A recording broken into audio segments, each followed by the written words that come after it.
বাংলাদেশের সহজ সরল ছেলে বলে যা খুশি তাই। এবার বর্ণবাদের শিকার হলেন হামজা চৌধুরী।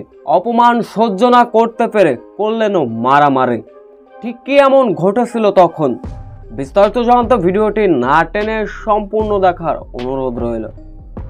হামজা চৌধুরী যখন দেশের হয়ে প্রথম ফুটবল খেললেন, বাংলাদেশি ভক্তরা জানেন তিনি কতটা সহজ সরল, কতটা বড় মনের হামজা চৌধুরী। সেই হামজা চৌধুরী কিনা এবার বিদেশের মাটিতে হলেন বর্ণবাদের শিকার।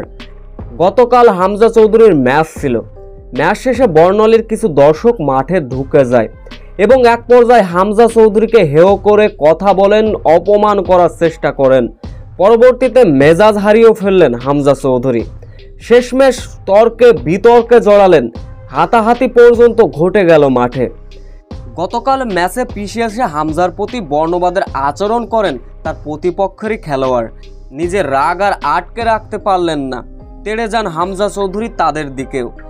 এক পর্যায়ে সিকিউরিটি ও সমর্থকরা তাকে আটকিয়ে দেন। উল্লেখ্য, গতকাল ম্যাচে তার দল শিফিল্ড হারলেও দারুণ অ্যাটাকিং ফুটবল খেলেছিলেন হামজা চৌধুরী। ট্যাকেল দিয়েছিলেন দলকে। প্রতিপক্ষের রাগটা ছিল মূলত ওইখানে।